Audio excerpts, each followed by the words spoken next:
But anyway, let's get going. We're going to talk about Peridot and how we built it using Lightship. And Lightship is our internal development kit that we use for everything at Niantic. And Peridot is probably one of the best showcases that you could see of AR in a mobile app that has been made to date.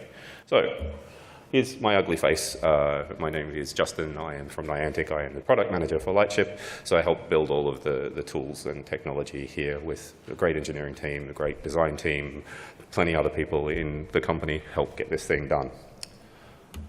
Okay, so here's a little bit about what I'm going to talk about today. So give you some information about Peridot if you've not played it before, and encourage you to download and play it, obviously. How we went about building that game, how we leveraged both Lightship and good design for immersion to make it fun to play, and then how we got around a lot of limitations of using the various devices that you're all carrying today to make this game actually work. So before we get started, here's a nice little trailer.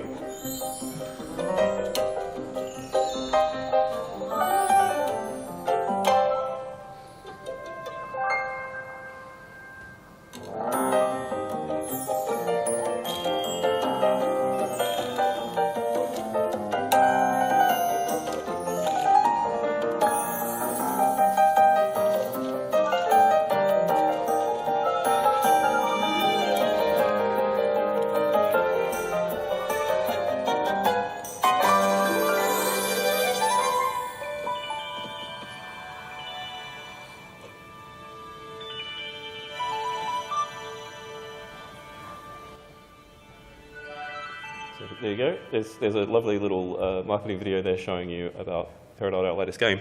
Now, if you couldn't tell from that, it's like a pet game that you play in the world. You have a little creature that's with you all the time. So the reason why this title was called the world's first AR-only game is because there is no mode where you turn off AR. When you play this game, the creature is always there. It's walking around the environment. It understands what to do. It can do all sorts of fun interactions with both you and the things around it. And I'm going to talk through how we did it and what the bits and pieces of tech are and how you can leverage that today if you want to build something similar in the future.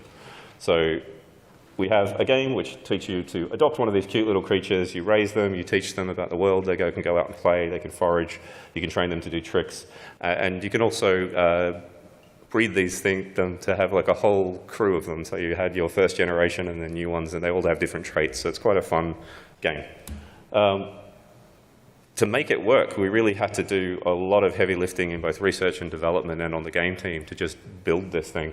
You can see that we have real-time technology for navigating and mapping the world so creatures can walk around corners, not through things. We have the ability to place content at locations around the world that when you go there, there's fancy things. We have the ability to occlude things very well. So if the creatures are behind something, we know that that's there. And that's not static, that's dynamic. So if you wave your hand, it'll occlude. If it's behind the wall, it should be behind the wall. You shouldn't try to walk through the wall, you should walk around things. And we have semantic segmentation in the game, which lets it know about its environment. It knows where people are, it knows where chairs are, it knows where the ground is, it knows where the sky is, it knows where water is. I'm going to talk about all of these features as I go through and how we use them. So the general approach for this game was to really design for immersion. We want you to always be in AR, always playing with this thing. Make it feel like it's real. It's your pet. It's your digital pet. It's the same. Emote in the same way you do with your real dog or your real cat. If you don't have one, this is a way of having one in your house. Maybe you live in an apartment. It's a bit hard to have a dog. It's a great game. Then following your sort of Niantic values of all the Niantic games want you to go outside. They want you to play with your friends, do social things. And this game is really great because you're taking a creature out. It actually asks you to go outside and see things. So it's sort of a good incentive to say, I want to go for a walk. Please take me outside and find some flowers. OK, and off you go. So you're inspiring people to play games together, go outside, which is very Niantic. So how do we make our game feel immersive? So here are the pieces of technology under the hood that are doing that. I'm going to talk about occlusions, ground mesh detection, and semantic segmentation.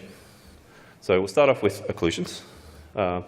So if you don't know what that is, it's allowing a digital creature to go behind something that's in the real world. It's essentially the small version of what that is.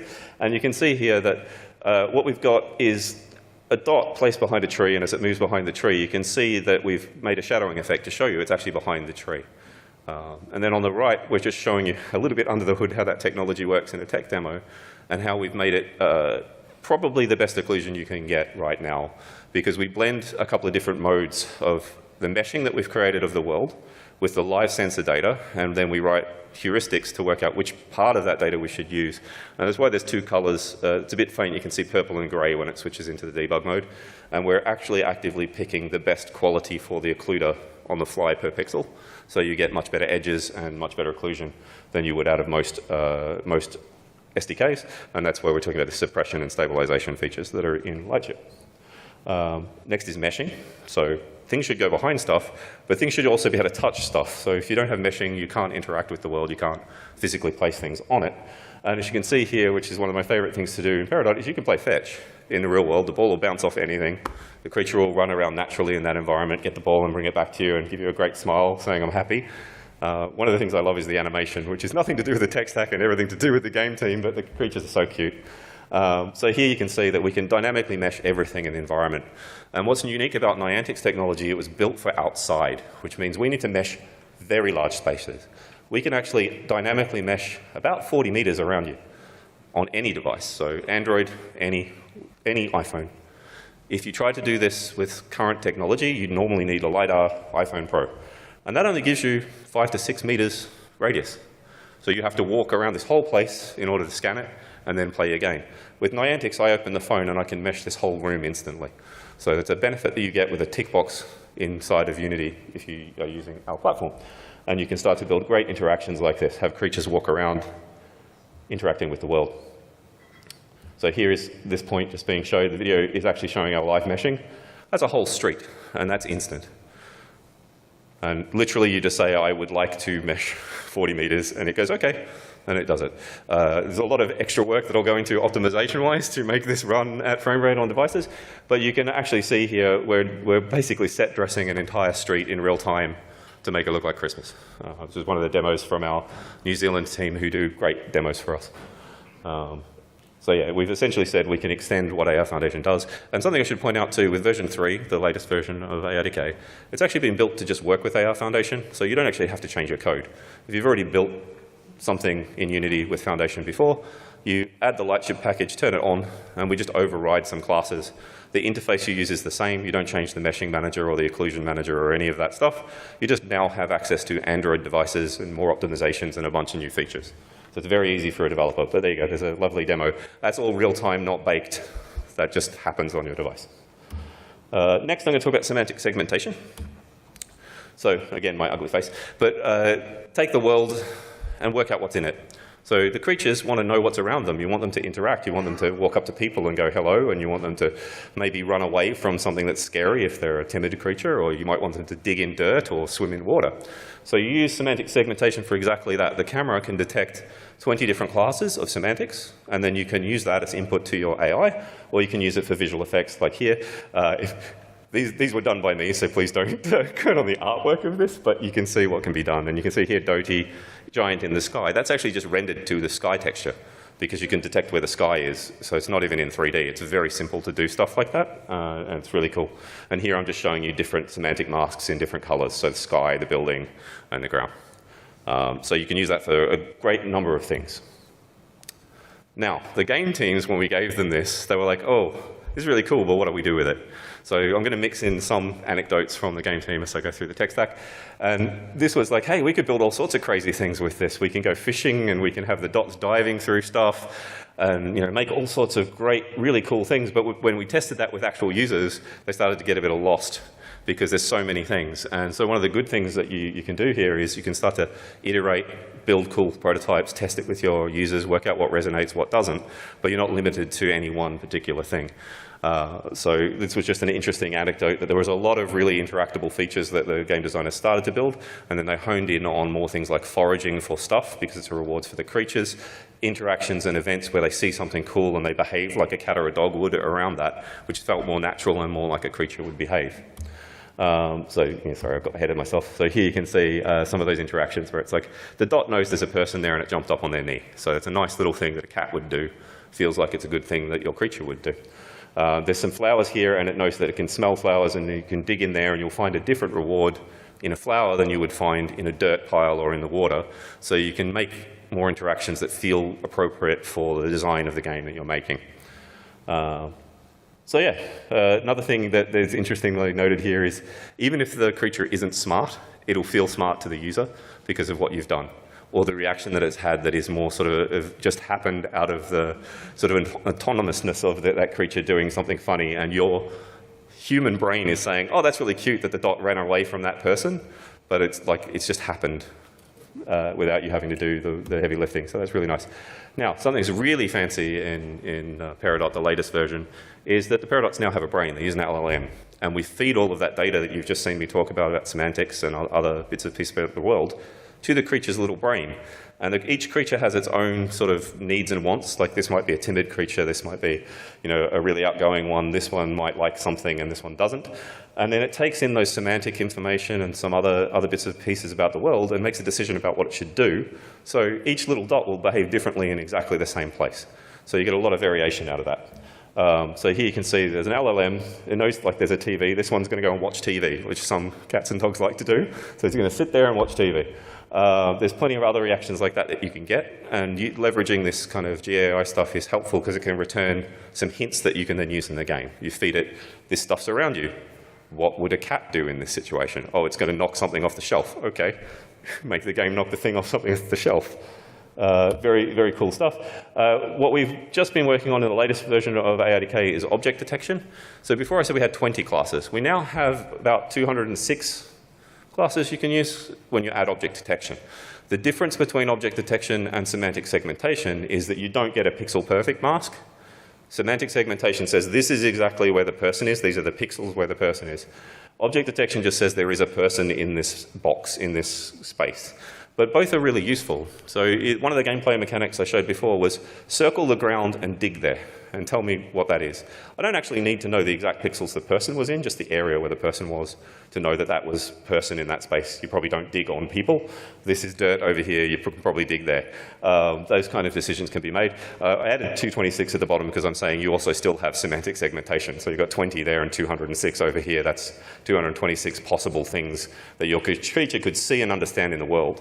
You can then combine that with the stuff I showed you earlier about we know depth and we know mesh. So we actually know 3D position as well, not just 2D position, because you can pick the middle of this box, do a raycast into that scene, and you know the depth at which that thing is. So that you know the 3D position for where the chair is from this data. So it's very, very powerful. And I believe we're the only SDK that gives you this many classes inside for free without doing anything. It's just there. You add one manager to your scene, and now it works. Okay, developer productivity. So this is my favorite absolute part of the whole talk. We took a development loop down to about 2 seconds from hours. Essentially, if you think about working on mobile phones for AR, you normally build it, then you test it. Just that loop usually is 5 to 10 minutes of do some stuff, hit build, wait, get your phone, play with it. Oh, it didn't work. Change it, do it again. You've now lost like 20 minutes and you've only just done one small thing. Every single thing I showed you works in the editor. You don't have to build to device. So you can use what we call playback, where you scan an environment with your phone. It makes a recording of that, and it loops it in the editor. So it's the real world. You can have several different locations. Like I want to test it at the beach. I want to test it in my house. I want to test it at the park. You can just switch the data set, work in the editor, get your game to work, and then push to device for the last test, saving you thousands of hours. On top of that, we made Unity's simulator support all of our features. So you can also build a 3D environment, put that in the editor. All of our algorithms run on the 3D algorithm. So you put a digital human and a digital house, digital garden. The object detection will still work. All the other features will still work. And you don't have to mark anything up. It actually runs the computer vision on the 3D assets in the scene. That'll come out in the next version, which is a few weeks away from being in your hands. We use it internally. You can have it soon. The playback is already out now. You can use that today. So I love this stuff because it just makes all the teams super productive by just having this one feature.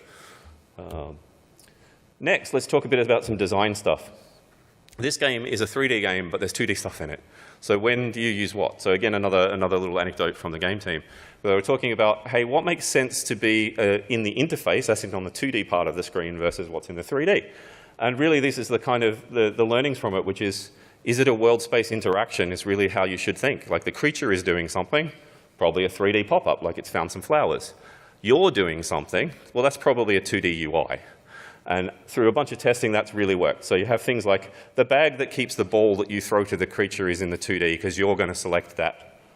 But the creature who's found the flowers, that's a 3D pop-up on their head because you should look at the creature because it's telling you something. And those things seem like common sense, but like they're not, it's not always, as the phrase goes, common sense isn't always common. So it's a nice little slide to sort of indicate that's a very straightforward way to think about it. Is the thing in the game doing something or are you doing something? Here, so if you've ever done an AR before, there's always a few seconds of something that has to happen because nothing exists until the camera looks at it. So there is no mesh until I move my camera. There is no plane on the ground until I move my camera. So a neat little trick that we did in this game is the first few seconds, the dot just floats in camera space because we're actually just building the mesh. So it gives you that half a second, and it's a nice little introduction to the creature. It's like saying hello to you, and then it jumps down. And that sort of hides the fact that you're actually asking the user to do a bit of this. And that's something that every game always starts with, but it's a neat solution that the game team came up with to just not put a please do this before the game starts. It just feels like you're, oh, look, it's my cute little dot, and then the game starts. So it's a nice little tip. Some more fun lessons. This is lifted from a design talk, which I love. Why does my shoe think it's a dog? So this is about computer vision. So semantic segmentation sometimes tells you the wrong thing. And we're going to explain why that is. And it's a good lesson for all of you to learn as more machine learning things become more common in all games. So right now, why do you think my shoe is a dog? So anything that you do with machine learning, if you don't know much about it, requires a lot of training data and a lot of markup. So here is a nice picture of a shoe and a dog. So if you've done this right and you've marked up everything to say, that's a person and a shoe, and that's a dog, and that's some foliage, and this is the sky, that's great. But you're not necessarily going to have a data set that looks like that. It might just say, this is a picture of a dog. There's obviously more things than a dog in that picture. So it's this loop of you get images, you label images, and then you train a model. And it's all dependent on how well that stuff is labeled. So there will be things it doesn't know what that is. It might think it's a dog. It might think it's a toy. It might think it's something else. If it only says this picture is a toy, then you're teaching it that shoes and toys are toys. So again, good labels would do this. Bad labels, it's just all pets, right? Because technically that's not wrong. Like if you're teaching a computer that that picture is a dog, so that's clearly pet. So yeah, it's like a nice little anecdote, which was very true. But the really nice thing about this is game designers are really good at their jobs. So as long as they know what limitations are, and you can explain stuff like this is why this is happening, you may have to work around it. Depending on the game type, you can actually build around these things. So in the case of like a little creature, if it gets it wrong, sometimes that's just cute. Like if you think about, if you had real pets, they often do really crazy things. And this, in this case, if every now and then it thinks your shoe is another pet, it means it might just do a little dance to try and make your shoe play with it, which is a cool additive feature if you think that way. So really this is just an advice that more things like this will happen. The more GAI people use, the more machine learning you use in your games, you're going to have to start working around the foibles of what it's done. It's going to speed you up, and it's also going to create some fun things. Next, this was a lot of work. So getting all of these features crammed into every phone, every Android, and every iOS device that you could possibly run it on means we had to do a lot of performance improvements on all of those spaces and spend a lot of time working out how to make the machine learning model go faster, how to make the meshing not cause the phone to turn into a space heater because it's doing a lot of processing in the background to generate all the environment around you. And that basically meant a lot of work went into really going in and hitting hard on a few things. So a lot of testing and balancing to find out, can I dial down this setting? Does it need to be run every frame? Is it okay if I fall back to a plane in some cases and not use the mesh? Where do I absolutely need the physics data? Can I have multiple versions of settings? So depending on the device you're running, you might still be able to play the game but not get all of the things turned on and not get all of the experiences, but you can still have fun with that game.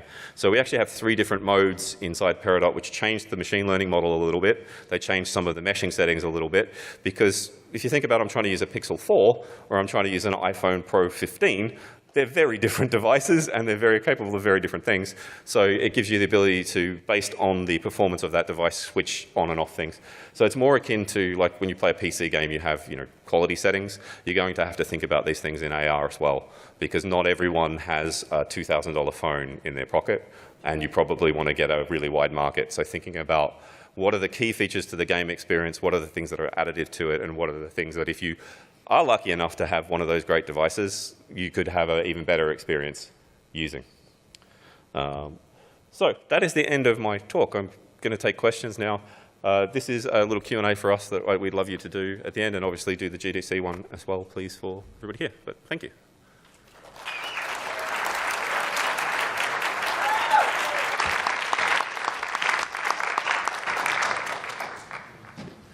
Yeah, so if anyone has questions, I think we have a mic here. Yes? Yeah, so please just come up and ask.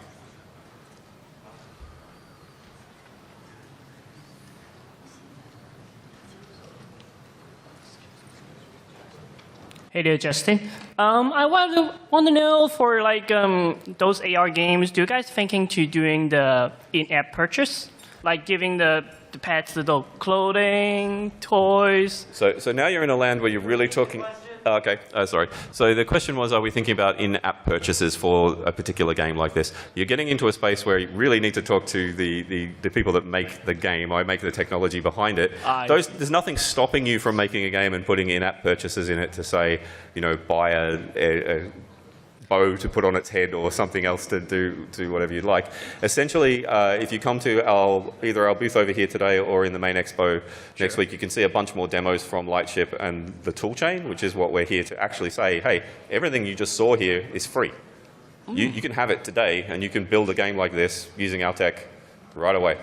Cool, cool. Because I'm the outsourcing our studio for the client manager, so basically we were well to know that those AR games we're willing to give some outsourcing project to those studio to doing it. Yeah. So I think that's more of a business to business conversation. So I would advise you to come by the main booth tomorrow. No problem. Yeah, Thank you. Hi, great talk, by the way. My question is, since I'm on the tool side, I saw the slide where it's in Unity. Mm-hmm. Is the ARDK available on other platforms as well, like Unreal? So not at the moment. Sorry, I assumed it was recorded there. Is ARDK available on other platforms? It's not at the moment. Our entire studio is a Unity studio. Our games are made in Unity, and this is us productizing that toolchain and releasing it. The core of this system is written in C++. There is nothing stopping us from porting it to anything other than having enough user need. Because if you think about taking all of this technology, rebuilding an interface for it in a new product, testing it and getting it running, that's a huge effort for us. So there has to be a reasonable amount of clients asking for that. So really it comes down to need feedback coming in through our forums and through people using it. Okay, got it. Thank you. Yeah. Hi, really awesome work. Really cool to see how it all came together. Curious if y'all are thinking about leveraging all of these learnings for devices that aren't phones anymore, say like Vision Pro or even Quest 3. Yeah. So the question was, are we thinking about taking the learnings that we've done here in mobile and applying them to headset space? So the true answer to that is, well, like every company, we're looking at everything we could possibly use. At the moment, the ecosystem for mixed reality devices, so specifically Apple Vision and Meta, are closed. So you can't get access to the camera or the head pose. If you can't do that, you can't do computer vision, because you need the image, like it's in the words. We are working on a lot of headsets that do allow us to do that stuff, and there's nothing stopping us from using their APIs in the game space to build games on them. But in terms of our core SDK, in order to enable some of those features, we'll need to wait to a point at which, hopefully, in the future, we get a more open ecosystem on a lot of those devices. Cool, thank you. Hi, thanks for the good talk. I was wondering if you could elaborate a little bit more on the LLM part of this. Is it running like locally on the phone in some way, or does it require like a server-side connection? Yep. Yeah. So for the LLM, how does that work? Is it running locally? Does it need a connection? It all runs locally. So we built and trained our own, and it is running on the device. Most of what you saw here is just on the device. Literally, you start the game, it does a download of the models that it needs, fires them up, and then you really don't need an internet connection unless you're sending data to someone else for a reason. So occlusions, meshing, all of those features, they're there. Now, I should be clear, that LLM is not part of our offering in the SDK for Lightship. We built our own for that game. That's part of the game itself. Great, thank you. Hi. I was just wondering, like, what led you guys to deciding to make the game like always be an always on game? Because you mentioned the issue of battery life, and I imagine it would probably be easier if you like offered like a AR toggle, kind of like in Pokemon Go. Well, so in this particular game, there isn't real, like, it's designed around you have a creature that's in the environment with you. So the intent from day one was we want a pet that lives with you and is in the environment.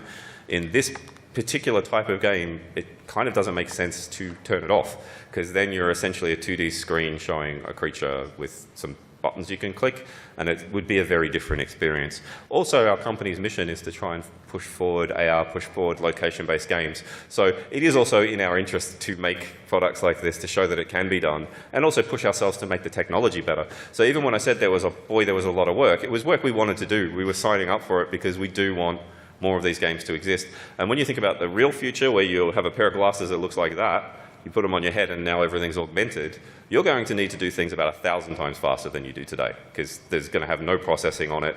It's like you don't want something getting very hot next to the temple of your face with a lithium battery in it. That would be bad. But yeah, so it really came down to design choices and also really wanting to push forward AR in general. Okay, thank you. Hi. So I see you're generating a mesh basically every time you turn the camera on. Yep. And probably a lot of users would be using the app in the same space repeatedly. Do you ever try to preserve that data so that the next time you turn it on, like, you'll have the backside of the couch? The algorithm will basically, it'll update if something's changed. If it's the same, it doesn't need to. So it's keeping track of everything in basically an SDF in the background in the code. So basically a voxelized representation of what's happening. And you as a developer have control over when that's running too. So you can also do traditional work. If you just wanted to scan once and then turn it off, it'll keep everything where it was, it's just you won't get new data. So you could write an algorithm to say, every time I move a certain amount, turn it back on and refresh the data. So there's lots of ways you can think about optimizing that loop. If you have, like, having it on all the time just means if someone moved something, it would be updated. Whereas if you're doing anything other than that, like if I move this chair, it's going to be wrong until the next time something has changed. So we have some dynamic options, we have some static options, and we also let you have full control of how you would like to do it if you can come up with better algorithm. Okay, thank you. Hello. Forgive me if you mentioned this during the talk, but I was wondering how you were able to classify the environmental surfaces that you could see during the game. This is particularly in reference to the slide where you showed a dot jumping into the water. Yep. I was wondering how, I guess how like the game was able to differentiate between the different types of surfaces that a dot may be able to traverse. Yep. So the question there was around semantic segmentation, object detection. How do we get it to the point where it could do as many classes as it does? So we have a really brilliant research team in London, and they trained neural network models using a lot of data. Like, really the answer to most of these questions is you need a lot of images. So the little joke I was saying about why is my shoe a dog? That's the most important thing with a lot of machine learning, computer vision things, is having a data set that really says, here are a bunch of images and this is water, this here is water. And you give it thousands and thousands of images of just that's water and the rest of it's not water. And then you run a bunch of training on a farm somewhere, and you essentially turn that into a neural network model that now understands this pixel is water and this pixel is not water. And we've just done that with a lot of data and a lot of classes. It's far more difficult to do it for semantic segmentation, where you have the pixel perfect mask, than it is for object detection, which is why we have 20 classes for pixel perfect semantics and 206 for object detection. Okay. But it really all comes down to just labeled images and a lot of training for neural network models. Okay, thank you. If you want to bring them to the wrap-up room, it's on the backside over there across any of the outdoors that don't have a robot. Okay, so we're out of time, so we're going to end here. If people want to talk to me, I'll be around the corner here. You can come and chat. Thank you very much.